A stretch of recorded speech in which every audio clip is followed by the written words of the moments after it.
Ma original. Winjo gima okang'o wacho. Wuodhe ni osebedo wuoth marabora kendo lokruok midwaro gi ok gin gima ochakore kawuono. In iwuon gi report ne kapok adhi ir Oscar. Ineno ka en gi duoko ma ng'ato nyalo wacho ni kama ochope ni adieri nitiere ranyisi koso gina gik ma iketo ne oganda mondo ne ka gik matimore chini ya maji to pogore.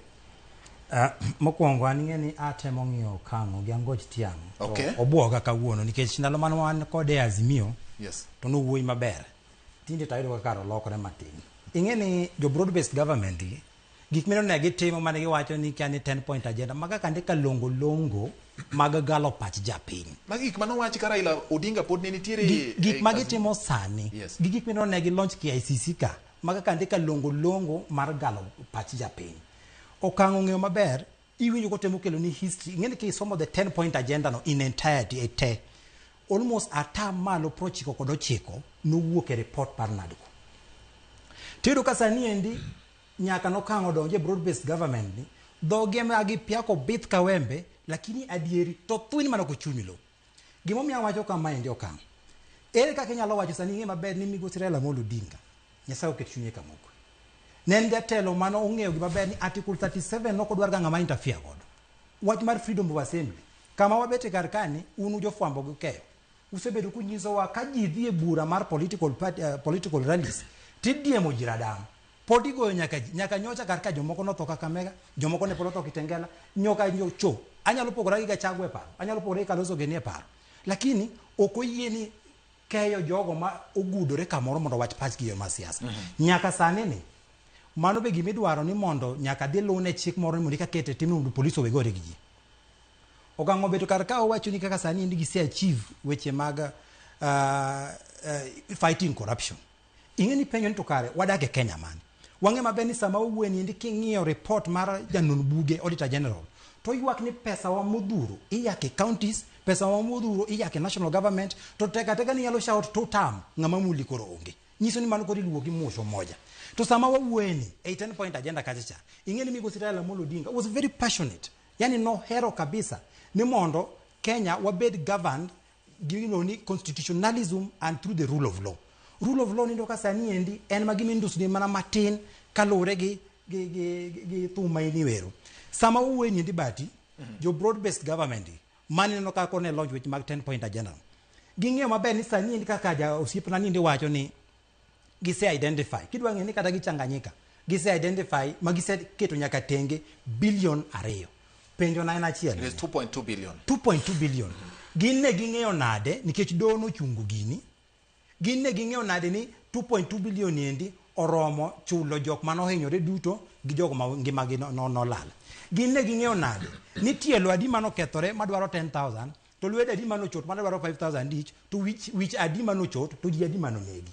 Mano temo nyise ni gini en gir mibadhi moro madhi chalo gi gimoro mane waneno higa mar 2007 moro mandalo moko ne ji bede compensated magiluongo ni post election violence victims ka IDPs. Mag IDPs ka.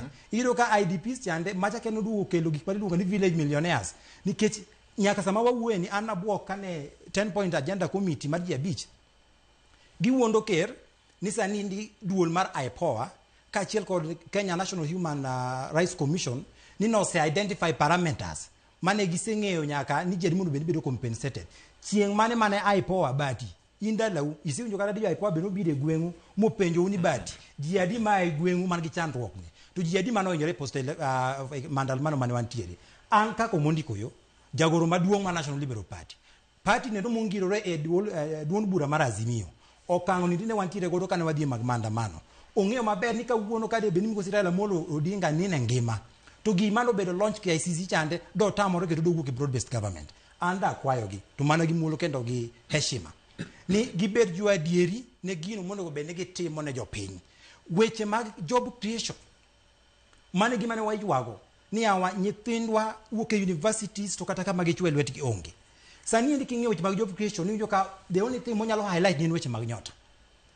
Sani endi NADCO report no kadi higa mar 2024 ipenjori niya ang'o matek sana an nang'eyo ni ka ne nitiere gima ne tek ne sirikandni to ne en kadho pen chik mar higa 2024 kod 2045. Ka ne nitiere gima ne tek ne sirikandni to ne en golo Gachagua kaka deputy president. To mano ne gitimo mayom, mane onge mano chandogi. Ere kaka keto e tim gima doho noseng'ado ni mondo wabed gi miluongo ni 2/3 rule chande mondo kete tim mondo wakeni obede ni nyalo romore gi jogo machuo mantiere e levels of government. Sani king'iyo kata gige mag appointments minokro osiepna wacho kar kani wang'eyo waduto ni king'iyo kaka ji obedo appointed e sirikal oleng'ore nyakonchiel ok en gino matang'o sura mar Kenya. Omiyo den gima ber ka wachimore adieri gi jo Kenya to wanyisgi adieri gino matimore niya ka gimoro tami timo to kik ikaw oyieyo ma otho tibole e mesa to chako dum koro ji chako goyo unge ni ng'amo keto gima dum kar garach ni en ng'a mondo koro pachwa wuoge e wach mar tut manono bende jo wawuoye. Adieri ni nyaka sama wawuoye ni osiepna ni biro wachoni ni kiwuoye weche mag youth employment and inclusion of the youth in governance gima giwuoye nyota kija kipenje the next thing mobro wachoni en weche mag affordable housing. Ok jitima nyalo gedo ano kan mason ano ka janyundo ano ka nyago mabati to tingat ming'eyo maiza mason manyalo timo ma ing'eni man ok nya wacho niya king'iyo manifesto mar Kenya Kwanza no giwacho niya ni gidhi miyowa gik mar affordable housing ni mane is the only job creation. Ne giwacho kizungu moro maduong' niya we are going to industrialize. Ing'eni pinje igedo through infrastructure and through industrialization of countries. Ok iger piny through nyiso ji niya ni wagero affordable housing. Nikech affordable housing ni kinyo bro rumo kata koro nyithindewa mang'eny mane wacho ni koro no wamiyo gi tich mar diro wheelbarrow tich mar rogo koroga kiny koro gidhi kanye nyithindwa ok dhi school mondo wadwa rogo koroga nyithindwa dhi school mondo wabed gi miluongo ni technical and professional skills manyalo miyi tich minyalo tiyo kit ngimani ma ibe kiny nyalo ywayo godo oganda mago. Alright, erokamano Nyakoyo.